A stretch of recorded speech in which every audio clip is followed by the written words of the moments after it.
So for me, my favorite watch is the Rolex Submariner.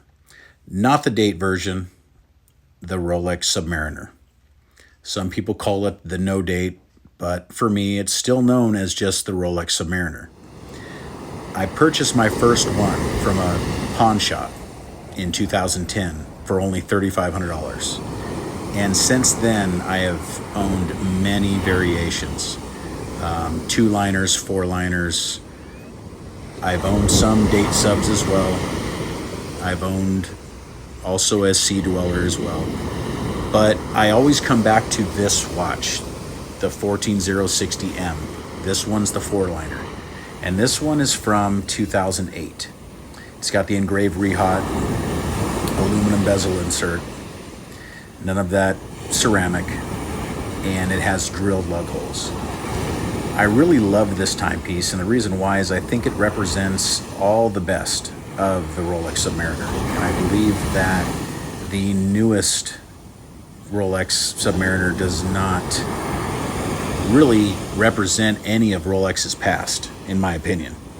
The ceramic bezel, the bloated case, just none of it resembles classic Rolex, or classic, Rolex Submariner for that matter. So this one here, I think, is my sweet spot, my favorite watch. I have had experience with the newer Rolex Submariners, the ceramic models. I've owned an 114060 before, and some might like it because it's a well-made watch, don't get me wrong, but it's really just too blingy. I think the vintage models, and it's funny calling this vintage from 2008, but it is now, being in 2023, this is a vintage model. But it's got the newer, well, not the newest, but a newer, very good 3130 Rolex in-house movement. And the newer movements, of course, are superior, I believe, but I think this movement was awesome, and it's a great timekeeper. And not only do you have a good movement in this watch, but you have a really good, pretty much the last of the real Submariner cases and bezels and design. I mean, this is really the last, the best of the best. And that's why it's my favorite. And this one will always be in my collection. It's not going to leave.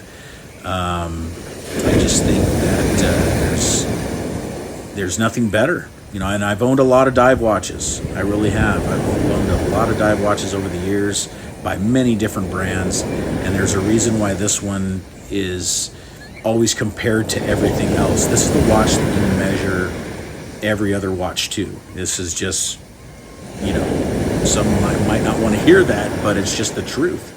It's really the best.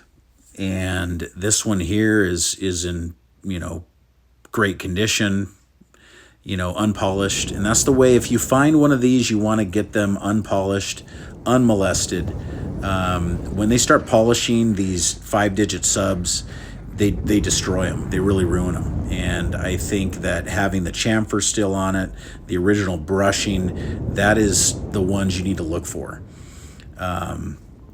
So if you're into collecting watches, into collecting Rolex Submariners, you need to get one that is untouched. And, there's a lot of them out there that aren't. They've all been polished and redone and reworked, and they really destroy them, in my opinion. And I think that if you know what you're looking for, you could still find these, and you could still get them, considering how much these have gone up in price. You could still get them at a reasonable deal if you know what to look for. So anyway, this is my favorite watch, and thank you so much for watching, and enjoy the rest of this video. Thank you so much. Please like and subscribe. I'll see you in the next one. Thank you. Bye-bye.